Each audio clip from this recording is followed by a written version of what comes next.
Hi friends, welcome to Usha fun foods.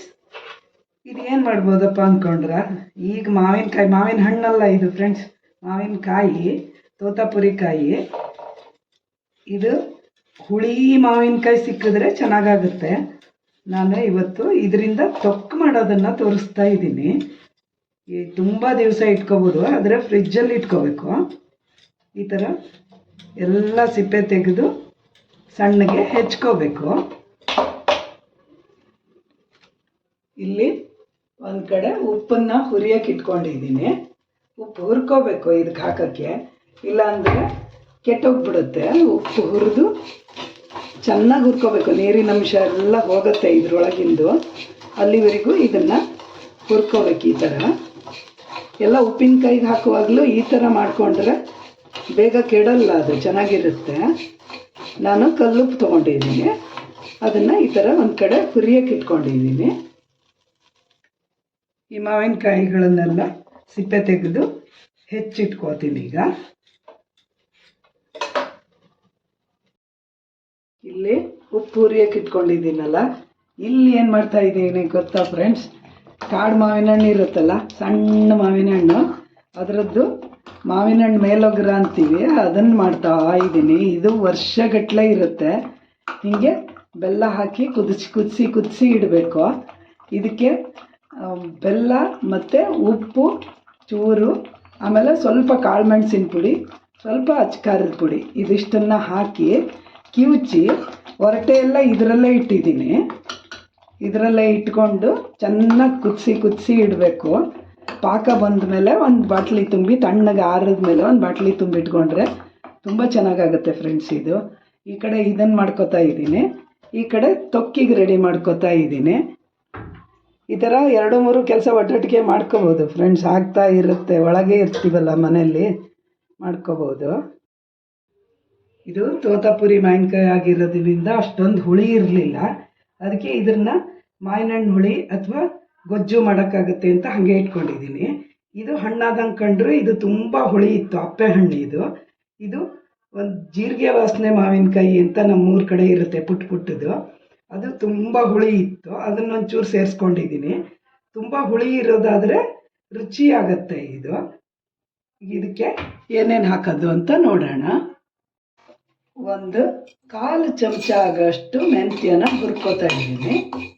ಈ ಚಮಚದಲ್ಲಿ 1/4 ಚಮಚ ಇದೆ. ಚೆನ್ನಾಗಿ ಪರಿಮಳ ಬರುತ್ತಲ್ಲ, ಆವಾಗ ಅದನ್ನು ನಿಲ್ಲಿಸಿದ್ರೆ ಸಾಕು. ಕೆಂಪಾಗಿದೆ ಇದೀಗ. ಈ ಮೆಂತ್ಯನ ತೆಗೆದಿಟ್ಕೊಂಡು ಈಗ ಅದರಲ್ಲೇ ಸ್ವಲ್ಪ ಹಸಿಮೆಣಸಿನ್ಕಾಯನ್ನು ಹುರ್ಕೋತೀನಿ. ಅದು ಖಾರ ಆಗೋ ಅಷ್ಟು ಹಸಿಮೆಣಸಿನ್ಕಾಯನ್ನು ಸ್ವಲ್ಪ ಬಾಡಿಸ್ಕೊಂಡ್ರೆ ಒಳ್ಳೆ ಟೇಸ್ಟ್ ಕೊಡುತ್ತೆ, ಇಲ್ಲಾಂದರೆ ಘಾಟ್ ಆಗಿಬಿಡುತ್ತೆ.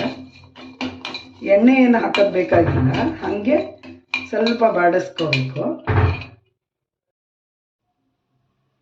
ಈ ಥರ ಇಷ್ಟು ಬಾಡಿದ್ರೆ ಸಾಕಿದು. ಈಗ ಆಫ್ ಮಾಡ್ಕೋತೀನಿ. ಈಗ ಇದೇ ಪಾತ್ರೆಯಲ್ಲಿ ಸ್ವಲ್ಪ ಎಣ್ಣೆನ ಕಾಯಕ್ಕೆ ಇಟ್ಕೊಂಡು ಒಗ್ಗರಣೆ ಹಾಕ್ಕೋತೀನಿ.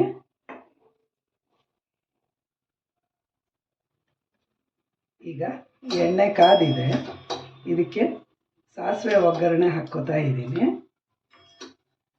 ಅರಿಶಿನ ಪುಡಿ ಹಾಕಿದ್ದೀನಿ.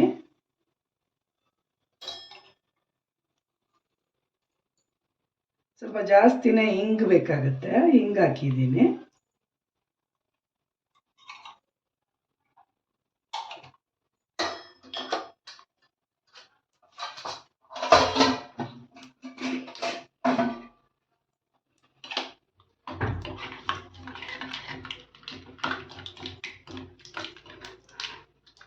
ಈಗಿದು ಚಟಪಟ ಅಂತ ಇದೆ, ಆಫ್ ಮಾಡಿ ಇಟ್ಕೋತೀನಿ. ಅದರಲ್ಲೇ ಇರಲಿ.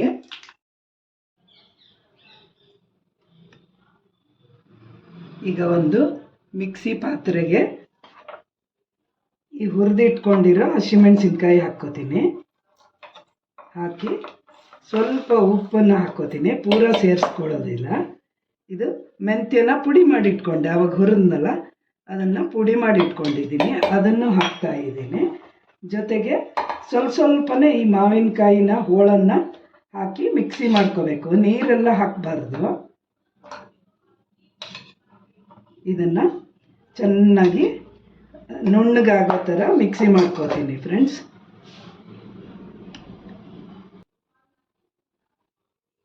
ಅದು ಮಾವಿನಕಾಯಿ ಉಪ್ಪಿನ ಜೊತೆ ಸೇರಿದ ಕೂಡಲೇ ಈ ಥರ ರಸ ಬಂದ್ಬಿಡುತ್ತೆ.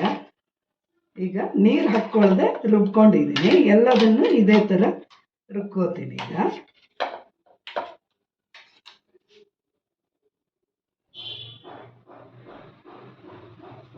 ಇದೀಗ 2 ಸರಿ ಮಿಕ್ಸಿಗೆ ಹಾಕ್ಕೊಂಡಿದ್ನಲ್ಲ, ಅದಕ್ಕೆ ಚೆನ್ನಾಗಿ ಈ ಥರ ಮಿಕ್ಸ್ ಮಾಡ್ಕೋಬೇಕು. ಕೈಯಲ್ಲಿ ಮುಟ್ಟಬಾರ್ದು. ಚಿತ್ರಾನ್ನ ಕಲಸೋದಾದರೂ ಅಷ್ಟೇ, ಕೈಯಲ್ಲಿ ಮುಟ್ಟಿದ್ರೆ ಬೇಗ ಹಳಸೋಗ್ಬಿಡುತ್ತೆ ಫ್ರೆಂಡ್ಸ್. ಈ ಥರ ಇದನ್ನು ಚಮಚದಲ್ಲಿ ಕಲಸಿಟ್ಕೊಂಡು ಒಗ್ಗರಣೆ ಮಾಡ್ಕೊಂಡಿದ್ವಲ್ಲ ಅದನ್ನು ಹಾಕಬೇಕು. ಹಾಕಿ ಚೆನ್ನಾಗಿ ಮಿಕ್ಸ್ ಮಾಡಿ ಒಂದು ಬಾಟ್ಲಲ್ಲಿ ತುಂಬಿಟ್ಕೋಬೇಕು. ಮಧ್ಯ ಒಂದು ವೇಳೆ ಯಾವಾಗಾರು 1 ವಾರ 15 ದಿವಸ ಆದಮೇಲೆ ಸ್ವಲ್ಪ ಬೇರೆ ಥರ ಅನಿಸುತ್ತೆ ಅಂದರೆ ಮತ್ತೊಂದ್ಸರಿ ಬಿಸಿ ಮಾಡಿ ಇಟ್ಕೋಬೋದು. ನಾನೀಗ ಬಿಸಿ ಮಾಡಿಲ್ಲ. ಅದನ್ನು ಬೇಕಾದ್ರೆ 1 ವಾರ ಆದಮೇಲೆ ಬಿಸಿ ಮಾಡಿ ಬೇಕಾದರೆ ಇಟ್ಕೋಬೋದು. ಆವಾಗ ಇಡೀ ವರ್ಷ ಎಲ್ಲ ಇರುತ್ತೆ. ಇದು ಹಸಿ ಹಾಗೆ ರುಬ್ಬಿರೋದ್ರಿಂದ ಅಷ್ಟೊಂದು ದಿವಸ ಇರಲ್ಲ. ಫ್ರಿಜ್ಜಲ್ಲಿ ಇಟ್ಕೋಬೇಕು. ಒಂದು 15 ದಿವಸ 1 ತಿಂಗಳ ತನಕ ಪರವಾಗಿಲ್ಲ. ಹೇಗೆ ಕಾಣ್ತಾ ಇದೆ ಫ್ರೆಂಡ್ಸ್? ಬಾಯಲ್ಲಿ ನೀರು ಬರ್ತಾ ಇದೆ, ಅಷ್ಟು ರುಚಿಯಾಗಿರುತ್ತೆ. ಈಗಲೂ ಕೂಡ ದಪ್ಪ ಮಾವಿನಕಾಯಿ ಸಿಗತ್ತಲ್ಲ, ನೀವು ಅದನ್ನು ತಂದ್ಕೊಂಡು ಮಾಡಿಟ್ಕೊಳ್ಳಿ ಫ್ರೆಂಡ್ಸ್. ಇದನ್ನು ಚಿತ್ರಾನ್ನ ಮಾಡುವಾಗ ಹಾಕಿ ಕಲಿಸ್ಬೋದು. ಆಮೇಲೆ ದೋಸೆಗೆ ಹಚ್ಕೊಂಡು ತಿನ್ಬೋದು, ಚಪಾತಿಗಾಗುತ್ತೆ. ಬಿಸಿ ಅನ್ನಕ್ಕೆ ಒಂಚೂರು ಕೊಬ್ಬರಿ ಎಣ್ಣೆ ಹಾಕ್ಕೊಂಡು ಕಲಿಸ್ಕೊಂಡು ತಿಂತಾ ಇದ್ರಂತೂ ಅಷ್ಟು ಚೆನ್ನಾಗಿರುತ್ತೆ ಫ್ರೆಂಡ್ಸ್. ಬಾಯಲ್ಲಿ ನೀರು, ಎಂಥ ಬಾಯಿ ರುಚಿ ಇಲ್ಲದೆ ಇದ್ದವರಿಗೂ ಕೂಡ ಇದನ್ನು ತಿನ್ನೋಣ ಅನಿಸುತ್ತೆ. ನೀವು ಮಾಡಿ ನೋಡಿ. ಯಾರೆಲ್ಲ ನನ್ನ ಚಾನಲ್ಗೆ ಸಬ್ಸ್ಕ್ರೈಬ್ ಮಾಡಿಲ್ವೋ ಸಬ್ಸ್ಕ್ರೈಬ್ ಮಾಡಿ, ಲೈಕ್ ಮಾಡಿ, ಶೇರ್ ಮಾಡಿ. Thank you for watching.